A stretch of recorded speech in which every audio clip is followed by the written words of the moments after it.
ladies and gentlemen, one and all, and welcome back to the ISR AIC for round 3. We're at Magny-Cours in France, just 2 weeks after the Formula 1 race at Paul Ricard in France. We're just across the country a little bit in the little old place where F1 and GP2 used to race, which of course is Magny-Cours. Zach Swider joining me alongside in the box today. Zach, how are things going, and are you ready for round 3? It's doing pretty well, Toby. Hopefully everything's going good for yourself. And yeah, it's good to be here in France for the old Magny-Cours circuit, which of course, like you said, Formula 1 used to race here. Last time, being 2008, which is 10 years ago. I remember the 2002 race very well. It was the battle between Juan Pablo Montoya and Michael Schumacher.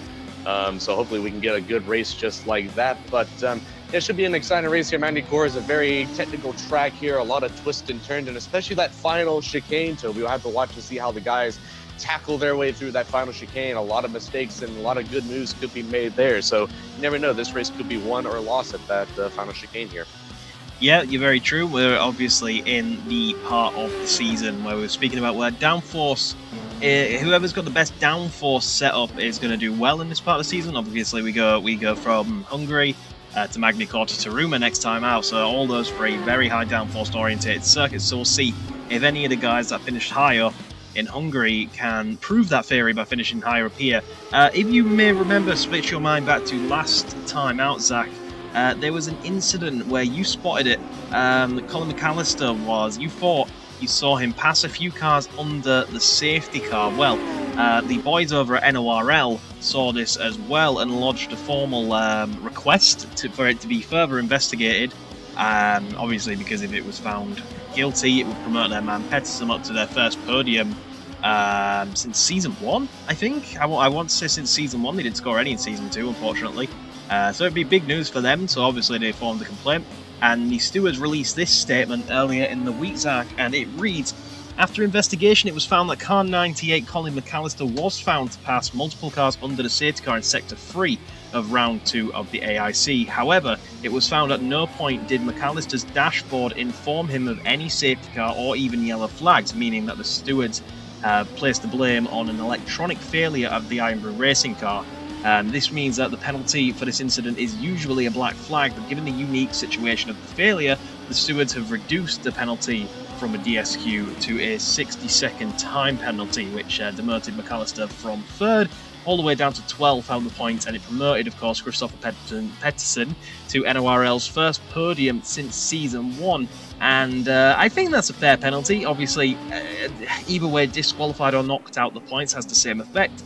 But at least Iron Brew can say that they have finished that race, they completed that race, and unfortunately, an electronic failure, you could blame that on the team for not checking that before the race, but unfortunately, it's still a 60-second penalty. But I think that is a fair enough one from the stewards, Zach. What are your thoughts? I think it is a fair enough deal. I mean, obviously, like you said, they could have checked that during the pre-race deal, and you never know, it could have been working during the pre-race checks before the race last time out. But you never know, some things can falter during a race because of all the action going on inside of the cockpit. Drivers are always switching gears and knobs on the steering wheel, and you never know with the tight corners and stuff. Sometimes it might loosen up a connection. But yeah, as you mentioned, I first saw it after the safety car, and I noticed that Colin McAllister was still 3rd, when I thought that after the incident that he had with his teammate Gareth Lennon and another car, after the 2 Iron Brew cars came together, I would have thought that they would have at least been maybe 7th or 8th on the grid. And when they came back on the restart, being both where they had been last time, especially Colin McAllister, it was a very interesting story. And of course, I thought, it could have been a relay wrong to the stewards themselves throwing the safety car. But all in all, there, I think it was a good call by the NRL boys to call that because they had posted on Twitter themselves. If anyone follows them on Twitter, they had called that out as well. So all in all, I think it was a good call by them, and of course, it was a good call by the stewards. At least give them a 60-second time penalty for Colin McAllister due to a mechanical fault within the electronics of the Iron Brew machine.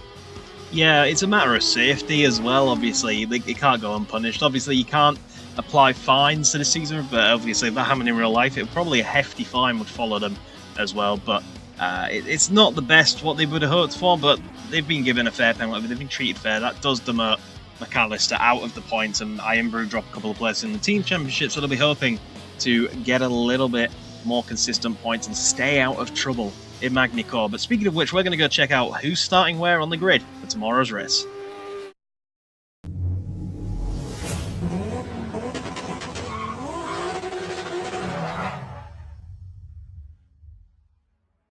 So, looking at the Magny-Cours starting grid for the first time, it is Toby Byrne in the ISR Black Diamond car starting on pole position ahead of Danny Diaz, who's returning to form, hoping to get EQU their first point, just half a tenth behind him, and then locked out on half a tenth as well, the exact same time, but because Danny Diaz set it first, it means he starts second. Rhinus Melgalis will line up in third, making it an ISR Black Diamond ship Spear at the front of the grid.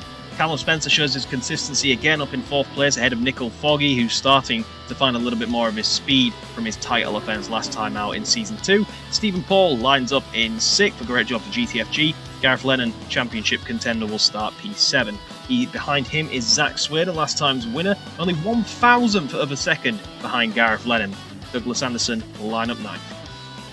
And behind him, Christopher Pedersen will be in 10th place. Charles McBee starting out 11th, and Nut Martinson starting out 12th. He's got a bit of ground to make up here, as he's, of course, the only person that can defend not being a repeat winner. But kind of a struggle season so far with the open wheels for Nut Martinson, our Season 1 champion. Colin McAllister 13th, Chexter Jackson 14th, Craig Evans 15th, and Jonathan Carrero with his worst start in a couple since his rookie season in 16th. Taylor Lane will line up in P17 for the ART Matman, once again showing how much pace he has compared to his teammate. He's struggling a little bit. Same story for Kevin Jacobs, who will line up 18th. Joshua Wood, again, miles off his teammate. We say miles, he's actually only just under 4 tenths off the pole time, but as the grid is so compact, he's all the way down in 18th, unfortunately, but he's not actually that far off the pace of his teammate. And lining up in 20th and last is the Force Fizzy of Evan Imre, who failed to set a time in the qualifying session. That Force Fizzy was not prepared for qualifying. It was in bits in the garage. It just never got out on track. So starting on the back foot, the Force Fizzy, but the whole grid, Zach, separated less than 4 tenths. Yeah, that is something to do, and especially the great qualifying ever for Danny Diaz. Hopefully it's some spark out of the EQU garage. We have not seen anything since the Canada race in Season 1 in the Scirocco's, where of course they finished 1-2, and that was when Zach Swader was driving for the team, helped to get them started. So this is obviously hopefully showing some life, as he's going to split the Black Diamond boys of Toby Byrne and Rhinus McGalis. But from Toby Byrne, hopefully he'll be able to show some stuff that he can try still do these things. He hasn't had a really good AIC performance within the career, but obviously he's had some good races, especially with the first one here at Australia with these cars. So hopefully he can finally be able to get the win here. So for Toby Byrne starting out first, but his teammate in third. So let's see how that plays out. We'll have to see who Lady Luck favours in today's race, but we're going to go ahead and get ready for the starting grid. We'll see you there.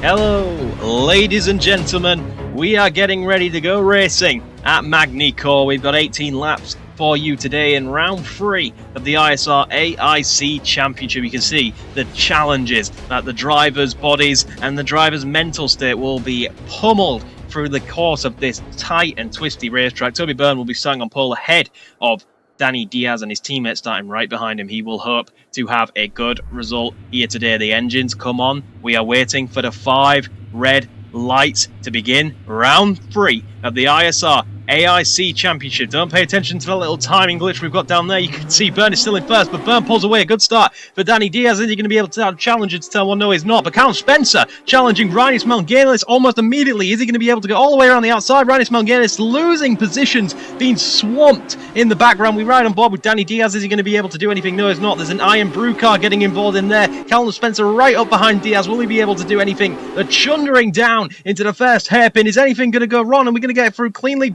Diaz on the inside. Spencer's going to go all the way around the outside. Good clean start, but no, it's not. Huge crash in the background. We got Sector 1 yellow flags. Danny Diaz has dropped a handful of positions. The other EQU car was doing barrel rolls through that corner. Absolute chaos, and that can happen when so many cars bottleneck into the same hairpin. That was a scary situation. I believe that was Chester Jackson that we saw airborne going through. That is the first time, I believe, Toby, in AIC that we have seen a car at least get that high. We've had cars right on top of each other, but we have never seen an actual barrel roll type crash in the AIC. So scary situation here, and I don't understand how come we don't have a safety car, because honestly, we got to at least see all the debris that probably still there. There's probably front wings, unless everything is just flew off the track with everything. But very scary situation here. So we go through the field now. Colin Spencer, I believe he's now behind, right behind Toby Byrne now, since Danny Diaz got a lot of damage. I believe he actually got caught up. I don't know exactly what happened. We'll have to see what the replay shows, because we saw the EQU of Chester Jackson go. Oh, here we go. Turn 1 incident noted. Multiple cars under investigation. So don't know exactly what happened until we hit replays, but scary situation nonetheless. But that'll put Colin Spencer right behind Toby Byrne. So yeah, unfortunate incident. We're running aboard with our last week winner of Zach's winner in the WSR Mercedes. Looks like, yep, he was behind of Douglas Anderson in the Matlip machine in front of him, and then an NRL car ahead of Anderson. So yeah, I cannot wait to see exactly what happened. From my point of view, the only thing, it was a good camera angle as we saw the EQU machine get airborne of Chester Jackson, but honestly what caused the initial start of that, Toby, we'll just have to wait and see for the replays. But nonetheless, a very scary crash. A very scary crash. Luckily, it looks like everything went off the circuit and the marshals were able to get it over. Here we have a battle for position, Zach. We've got Danny Diaz all the way down behind his teammate, so he dropped down to 14th. No, so that's his teammate behind him. His teammate putting him under pressure. Craig Evans is somewhere in this battle as well, as you can see with our lovely little battle for position graphic. And it looks like Chester Jackson might be able to go around the outside. A little bit of contact, but nonetheless, looks like he gets the job done. Danny Diaz really slow out that corner. Does he have an issue? I'm not sure, but he's lost the position to Craig. He looks like he's up to speed again, and Taylor Lane finds himself on a wall. I'm not sure where that is. It's in Sector 1 somewhere as we get a yellow flag. Taylor Lane in a wall and is now out of the race. I believe, Toby, he was one of the few that went out of the circuit, because the way it looked, let's see, like, okay, so here we are with Danny Diaz, and going down the straight, we're right behind Toby Byrne. He's going to try to make the move on the inside, and they're going side by side, and for some reason, I guess he got panicked and scared. Toby made cut him off, and he just overreacted. But this doesn't justify what we saw one of the EQU cars get up in airborne. Okay, so right behind Craig Evans, and this is obviously Chester Jackson in front of us, which I believe he was, like I said, we was one of the ones that went up in the air. So we're going down into the corner, and so far everything got a lot of shards, and oh, there you go. So that's what happened. It just Craig Evans got on top of Danny Chester Jackson, and then just crazy geometrical forces, I guess, just sent Chester Jackson into the air. As this is going to be an interesting ride. Let's watch this. Down the inside, a lot of carbon fiber shards, and bang, bunch of barrel rolls. At least 5 times, Toby, I think Chester went up and over. So that was a scary situation. Now we're on board now with Season 1 champion Nut Martinson. Let's see what his point of view is. Going into the corner, he's right behind one of the NRL guys, was Christopher Pedersen, that we just passed. He makes F1 style, F1 video game style of passing there. It looked like there was AI that you race against on the Formula 1 games, as he tries to at least overtake 5 or 6 cars. So, but yeah, everyone just checked up. It looked like Danny Diaz, I think, just overreacted of Toby Byrne shutting the door here. And that just caused him to slow completely down of overreacting. And so that just caused a chain of events. Just nobody was expecting Danny Diaz to stop like that, Toby. Yeah, I wonder what the issue was. Maybe he lost power. I'm not sure. Hopefully they investigate and find that out for us. But you just saw there that was a timing correction by the stewards. Byrne is, we can all see it, he's still P1, isn't he? Not P18, so the timing having a little bit of a glitch there, but we can see Douglas Anderson under a bit of pressure from Zach Sweater. WSR versus ART. Going to be battling down. Will Zach Sweater get the move done in the hairpin? He's going to have to go the long way up the inside, and he does it. Just a simple out-braking maneuver. and he's through on the Scotsman. A little bit of pressure for his teammate Josh Wood we saw in the background there, but Rhinus Melgalis is on the back of Gareth Lennon, who's made up places. Gareth Lennon looking like he's challenging for 4th place at the moment. It's a great start from the Northern Irishman. Great start for Stephen Paul as well, up into 3rd place. You can see right behind Callum Spencer. So a few guys making amends of that crazy start. The first time I think this season we haven't had a safety car on the first lap. Turn 1 incident, no further action. Racing incident deemed to be caused by a mechanical fault of car 20, which is Danny Diaz. So I wonder if he did lose power, Zach, or something locked up, or he got stuck in first gear, or just some. There's many things, but they've narrowed it down to being a mechanical fault. It was obviously some, as we take a look right now, Zach Swader is going to try to make a move on Christopher Pedersen, but he's going to have to hold up as we go through that crazy chicane that we were talking about the pre-race. But yeah, he could have been having a gearbox issue, got stuck going in when he was shifting down for the hairpin, or the engine just decided to just play tricks on him or something. But it was just very weird how the car just up and stopped. I mean, he was going for the lead. He was committed to make a move on Toby Byrne to try to get the lead of this race, but you know, the car or just play out on him or something like that. And like we said, that just caused crazy stuff in here. But going back to what we were looking at, Taylor Lane, everyone, before we went to the replays, it looked like he got out of the track or something. So he probably was one of the few that flipped over the guard, the barriers. And of course, you know, that's obviously, you know, no way you're going to be able to get back on the track like that. So obviously he is out of the race, unfortunately enough for Taylor Lane, which was no fault of his own. He ended up in the chain reaction of everything and probably got sent over the wall or something, but just the way the camera angle looked, he was stuck behind a wall or some sort of billboard advertising. So right now we're looking at Nickel Foggy. Right now he's right behind Rhinus Melgalis, who's trying to recover from that crazy start. And behind him is Christopher Pedersen and, of course, Douglas Anderson and Zach Swader. I believe Douglas Anderson made a move while we were discussing the crazy incident, got the place back on Zach Swader, so he'll be right behind Christopher Pedersen. So somewhere Douglas Anderson got back ahead of the WSR machine.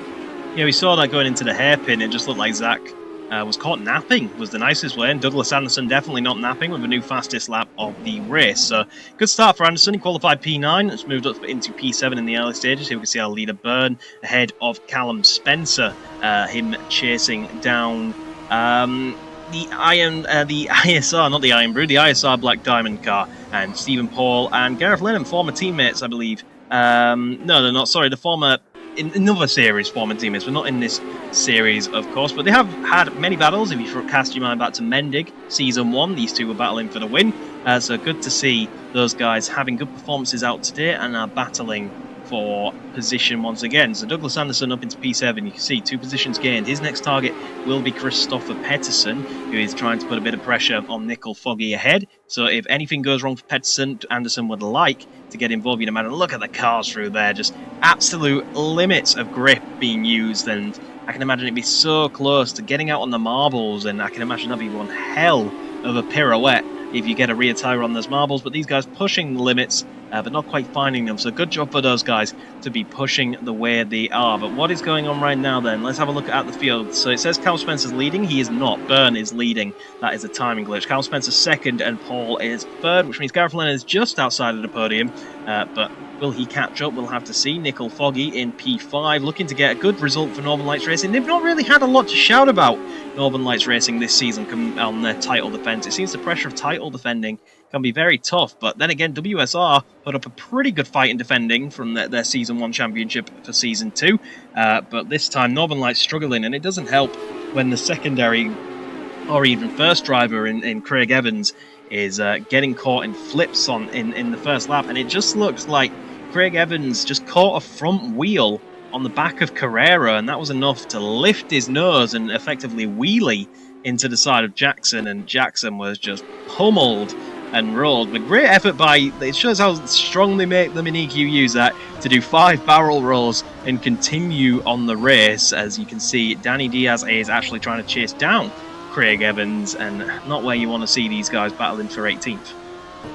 No, it's not, and especially with Craig Evans, like you were talking about, the Northern Lights team. You know, they've kind of struggled with their top for the defendings, in particular right now at the leaderboard for the top 8. I believe these are the standings. I believe it's Lennon leading ahead of Swader by 3 points, and as they run here, so obviously Gareth will try to extend that gap, but of course Toby leading, he is in the title hunt as well, but we're only 3 races in. But time of defenses, you know, like you said, it hasn't gone well for Craig Evans. Like you said, he got out of the first incident, just caught a wing or inlet or something, and that just pretty much like caught him out right there as all the stuff was going on in the hairpin. But going through the field right now, Colin Spencer is trying as they go through. Look at the camera angle shot just going through. That is just a beautiful work by our cameraman right now. Some beautiful shots. Reminds me of when they go through the swimming pool section of Monaco, just the cars weaving around and going through the corners. It's more of an art form of racing than it is an actual like racing form. I know that may not make sense to some of you, but it just looks like an art. Like these cars are just meant to look gorgeous going around corners with these camera shots. But gonna try to catch up on Toby Byrne. You know, these two right here have so much history with an ISR. You know, these guys, between these two, there is at least, I want to say, 12 championships and maybe even more between these two since Gran Turismo days. So obviously the hardware, as we've discussed, I think earlier with Scirocco's in season 1. So a lot of history between these two, and it's nice to see them 1-2. It's kind of an interesting deal. This kind of brings back if you catch up on the ISR Super GT.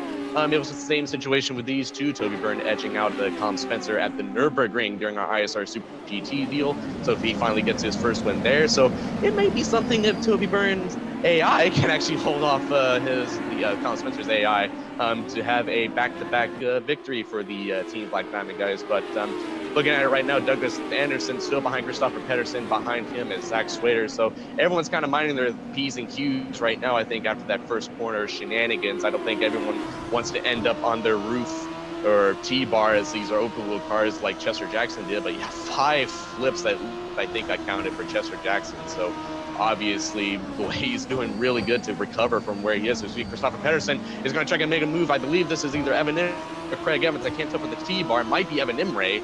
As we take a look, I believe Craig Evans is the lower field, so I believe, yes, this is Evan Imre. And nothing can do it right now. Can he do something into the chicane? This is the chicane. And no, he's just going to hang back. So it's a very tricky corner to try to make something work with the Magny-Cours chicane here at the end. So obviously not. We're just going to right on board now. I believe this is Douglas Anderson behind Christopher Pedersen. Yep, Douglas Anderson. Dougie Anderson, you know, he's had a few moments this season, a few moments last season, but I believe Zach Sweeter is going to have a moment with him right here. He's going to go down the inside, but he's going to check back into the slipstream. I believe everyone's learned their lesson after that first corner crash, Toby. Yeah, just taking a little bit safer than sorry, but Douglas Anderson definitely starting to catch up Christopher Pedersen. Christopher Pedersen looking a little bit flustered after that failed move on Nickel Foggy in the Northern Lights car.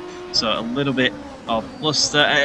There's not being overtake central right now, but at the same time, you can still see the leading cars all in the same pan shot. They're just following each other in one big train. So if one little hiccup happens, it will have a whole domino effect down the snake, as Dougie Anderson took a lot of curb there, and that was really aggressive. I thought he was going to lose a bit of his wing or something on that curb there, but he got away with it. Zach Swader's still really close behind him, putting the pressure on. These were another two that have been battling in other series quite a lot as well. These two found a similar pace. Look at that, almost pushing Anderson through that corner there. Crazy stuff, but these two have been battling in other series as well. So again, it's a case of AI replicating their real life counterparts in the pure chances of, obviously all these guys are on equal stats until there might be a complete reform of that next season. We don't know. We'll get more into that as it happens. But at the moment, everyone running completely equal statistics in all areas. So pure chance that these guys are replicating their real life counterparts, and that's the most impressive thing, I think,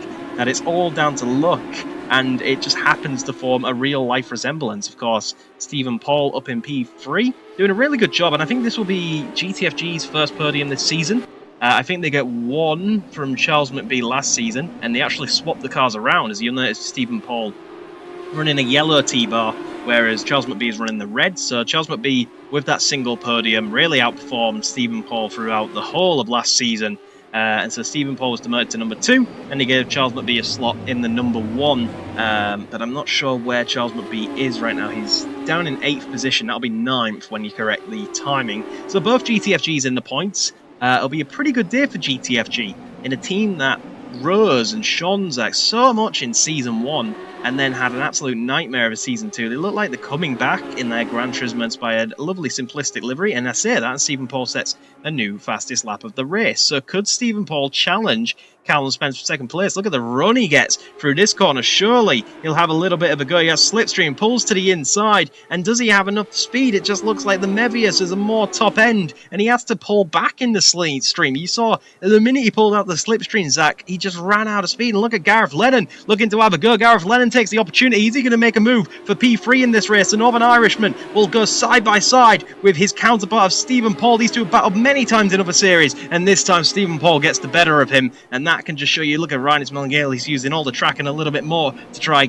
catch the compromised Northern Irishman, but you can just see that it was a case there as Stephen Paul pulled out the slipstream, didn't have the speed to pull out the pass, had to get back in. Looks like the GTFG running an absolutely absurd amount of downforce compared to the Mevius, the amount he lost speed, and then that compromised him for the next run. But that shows you that why these guys have to calculate their moves in such a way, because he almost lost a position just by not being able to pass there. Yeah, that was a sticky situation right there for Stephen Paul as he came under pressure from the Northern Irishman. But I think what helped Colin Spencer too is I think Colin is just close enough. We can just feel the slipstream effects of the Black Diamond machine of Toby Byrne just a little bit ahead of him. So I think that kind of helped him kind of defend. It was kind of having his own curves and DRS in the actual Formula One series way back in like 2011, 2012. So that kind of helped defend him, I think, just a little bit from Stephen Paul. But yes, Stephen Paul got one heck of a run on Colin Spencer. And like we said at the previous, that just shows what kind of downforce these guys are having to choose. Do you want higher top end speed with less downforce, or do you want high downforce? Right now, as we take a look now, Nickel Foggy. I have to apologize. I'm running on little sleep, so I kind of got a few guys confused right there. But it's, you know, it is what it is here. But Joshua Wood, you were talking about the GTFG. Joshua Wood was the guy that made GTFG what they were in season 1 in the Scirocco's. He was Mr. Consistency. And then kind of after that, you know, after he left, he's kind of dropped back a little bit, only having, you know, a few podiums, but finally getting a win in season 2 in the DTMs at Curitiba. But yes, I believe GTFG is starting to find their form right now. It's took them a little bit after what Joshua Wood did for the guys. As we're going to take a look at the replay right here. Let's see what we got here. This is on board with Nickel Foggy. I'm going through this tight S-bend right here. And whoa! Yep, that's what we were talking about earlier. So you were saying that with one of the other guys just catching a bit too much curb and it'll spin around. So unfortunately enough for Nickel Foggy, their title defense seems to be kind of falling apart already early on. But like we said, this is just what happened when you catch too much curbing. As we take a look from Christopher Pedersen's view, just whipped it around, just taking too much cornering, and that just... See, yeah, both front wheels were just off the ground completely. Look at this little slow-mo shot right here. And yeah, just caught too much curbing. So that'll do it for you. You just got to be minding the curves on this track, especially because these curves, I think, are kind of high, and especially the elevation change in that one S-bend, Toby. That can really throw the car off balance if you're not careful. Yeah, I noticed when you was talking about GTFG there that Nickel Foggy had slipped from 5th down to 11th. And I wondered how that happened, but obviously that is the answer there, just taking a bit too much curb, and unfortunately that puts both Northern Lights racing cars out of the points, even when you consider he's in 11th. If he passes Carrera, that's really only for 10th as well, because as it says, the man setting the fastest lap in 17th is actually in 1st. So everyone goes down a position due to this timing glitch, but unlucky for Nickel Foggy, just pushing so hard to try and mount any kind of an attack for the top 4. And it's just falling apart for him. That's a real shame for Nickel Foggy. But we're into the final 3 laps of this Magny-Cours one. It's been an interesting one, but still 3 laps to go, and anything can happen. Byrne leads from Spencer, from Paul, from Lennon and Melngale. Those are your top 5, all in the same panning shots. Like, look at that. Over 15 laps, these guys have stayed right with each other, and Melngale is really starting to put a little bit of pressure on the Iron Brew racing car of Northern Ireland's Gareth Lennon. And now Gareth Lennon, sorry about that, Douglas Anderson, not Gareth Lennon, is coming under pressure from Zach Swader. So Zach has found a little bit of momentum through Sector 1. Can he carry that through Sector 2? No, he checks up a little bit. Maybe we've been informed on the radio, be careful, it might be debris, or just don't go too harsh through there, because Nickel has just had a spin, and that could play in the back of a driver's mind. You see another guy spin out there, and you think, ooh, I could have done that, so I'm just going to take it a little bit more easy. As he backed off a little bit through there, he was really close to Douglas Anderson as well, so the slipstream effect could have caused some understeer, just caused him to back off, and he gets a good run out of the chicane though. Will Douglas Anderson be able to defend from Swader? He's in P6 right now according to the timing. He's actually in P7 because Nickel Foggy took a spin when we correct the timing glitch, but look at that, Zach Swader behind him like a shark in the grey metallic look of the WSR. Nowhere to go with it, he'll have to do it down the straight, but he looks like he's not fully committed to the slipstream, so it could be that this car's running so close together are starting to overheat just a little bit. As we said, they've been in a train the whole race, so all your radiators are getting filled by all the hot air that the car in front didn't want. So you're not getting any cooling, you're just getting warm air instead of cold air to cool your car, and that could be a reason why the WSR just pulling out the slipstream, cooling the car a little bit, but now it's right up behind Anderson, almost pushing him through that corner again, and now Christopher Pettersson's going a little bit slow, and that's going to allow Douglas Anderson to look around the outside. No, door slammed firmly in his face by the Swede. He'll look to the inside. Is that going to give him an opportunity? No, not, but will it give Zach Swader the opportunity? No, nowhere to go with it, you can't pass through there, but now a little bit of contact from Swader, pushing Anderson through that set of corners. That is not what you want to do, but at the same time, he had nowhere to go. He got such a good run up the uphill chicane and nowhere to go with it, and the ART lives to see another day, but only just. Yeah, I think Swader's getting a bit impatient with Anderson. I think he would have had such a good opportunity after Christopher Pettersson ahead of these two kind of slowed up just a little bit. I think he just had a little bit of an error going through those S's that we talked about, and luckily enough he corrected it, but obviously it had enough to affect them, and it had enough of effect on these two. As we take a look now, Swader is going to go on the inside with the slipstream of Anderson. Can he make the move right here? I don't know if he's going to have to. No, he's going to have to cut back in right behind the ART, but he's going to actually do a dummy on him right here. He's going to think, no, I'm not backing off, and he's going to get the job done there. Right there, better move from Zach Swader right there. But yeah, that was a bit, you talked about these cars overheating. It's kind of like the old NASCAR effect on super speedways, where when you start bump drafting guys, you're going to be feeling that hot air going through the intercoolers of these cars, and it's just going to overheat everything. And when you're stuck behind a car for numerous of laps, like you said, these guys have nose to tail since the start of this race, even after the first lap incident. These guys are probably overheating their cars. And what is this, Toby? That is ISR. That is right. I think that's Rhinus Vangelis or Toby Byrne. No, that is Toby Byrne, I believe. That Iron Brew car is not moving out of the way, that look. He's still covering. And now Callum Spencer goes for a dive up the inside. Oh no! And there's contact. Stephen Paul hits Toby Byrne. Toby Byrne's got no rear wing. Stephen Paul's got no front wing. And all because of an Iron Brew car who's still getting in the way under blue flags. And he's still causing positions. And now Douglas Anderson might get a chance like Zach Swader as a result. But our race leader for 17 of the 18 laps is driving around with no rear wing.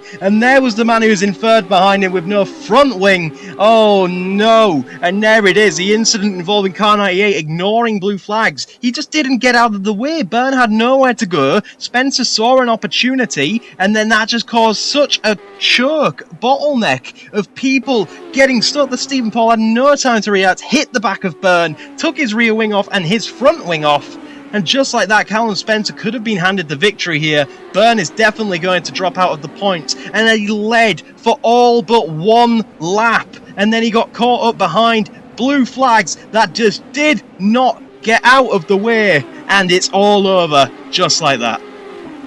I honestly hope that was Colin McAllister. I honestly hope that that's not another electrical problem, because that obviously, if it was, should have been sorted out after the incident last time with the safety car issue. So I'm beginning to wonder, Toby, there might be some sort of candle.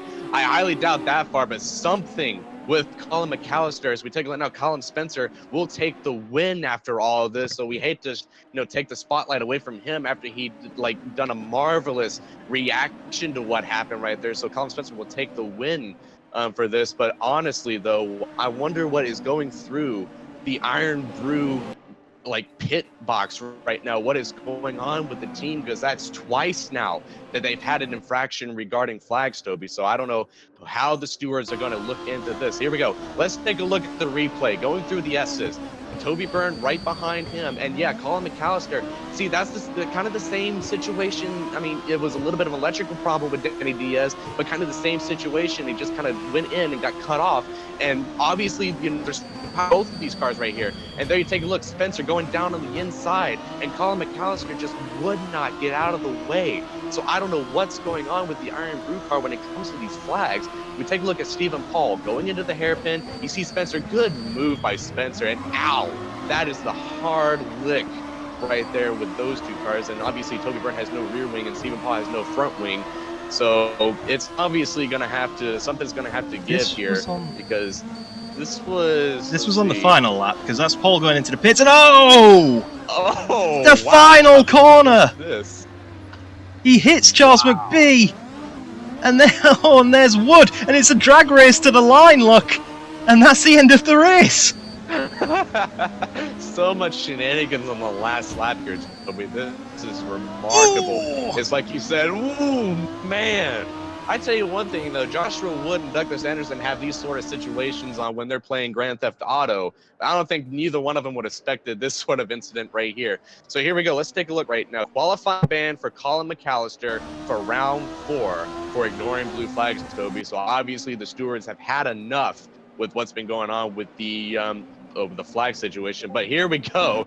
With everything that happened, Colin Spencer gets the win right here, with Gareth Lennon finishing second. And of course, I believe Black Diamond will at least have some sort of positive with Rhinus Mangalos holding on to third, so he stays where he qualified. Christopher Pedersen and Zach Swader gained massively through what happened through everything, because Douglas Anderson got caught up right there, so both 4th and 5th from them. Charles McBee in 6th, Evan in race 7th, Nickel Foggy 8th, Joshua Wood 9th, and Douglas Anderson, after that spin, finishes still in the points. So lucky enough, he will gain a point out of this, with Jonathan Carrero and Kevin Jacobs behind him. And obviously everything that happened through the first corner, Chester Jackson, after flipping 5 times, finishes 13th, Craig Evans, 14th, Stephen Paul, Nut Martinson, everyone else. And of course, the big break, Toby Byrne, thanks to the honestly, the ignorant of blue flags to Colin McAllister, heartbreaking moment on the very last lap, Toby, out of the points and out of a contention for the win. So how does it shake up with the points right here for the driver standings? Gareth Lennon will stay ahead of Zach Swader by 11 points, and Rhinus Mangalos, with his 3rd place win, will actually get into 3rd in the standings. So good result for Rhinus Mangalos and Black Diamond, so at least they will have something to come out of that frustrating last lap. Colin Spencer has no positions gained or lost. He will stay in 4th. Christopher Pedersen loses out to Nickel Foggy 6th. And somehow, even after all that, Toby Byrne, I think that's a glitch, points. yeah. He's not gaining anything after that. So obviously some more issues. We'll have the timing glitch and all that sorted out, hopefully for next week as well. But honestly, something has happened with Iron Brew. With the first, you had the yellow flag situation last time, and now you have the blue flags, Toby. Honestly, something has gone on with the Iron Brew. So take a look now at the team standings. ISR TBD will stay ahead of Iron Brew by 10 points, and WSR will be 15 points out of 2nd and 1st. So it was a crazy last lap, Toby. I'm very, very surprised at what happened, though. So honestly, like we've said in Formula One before, anything can happen, and it just did.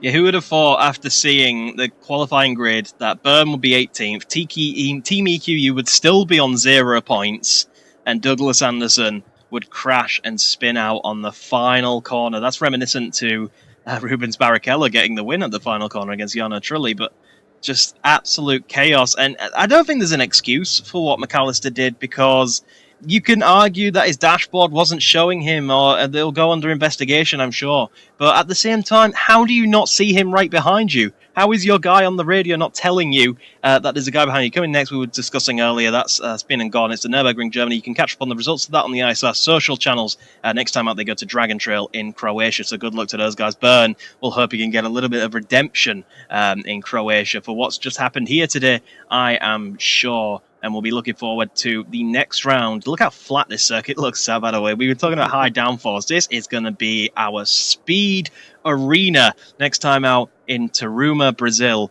But at the end of the day, with McAllister, how do you not see him in your rearview mirrors, even if your dash isn't telling you? Just check your mirrors, and you've got to have a guy on the pit wall telling you, look, that is a battle for first behind you. Get out of the way. And surely there's marshals around the circuit waving blue flags as well. So many things that Colin McAllister could have done. He can't simply blame it on an electrical fault, in my opinion. And the stewards didn't even wait until after the race to investigate it. They saw that it was such a controversial moment, one of the more controversial moments we've ever seen in the AIC, and they will slap him with a back of the grid start for Taruma. And with such a fast circuit, I think that could be quite painful, Zach.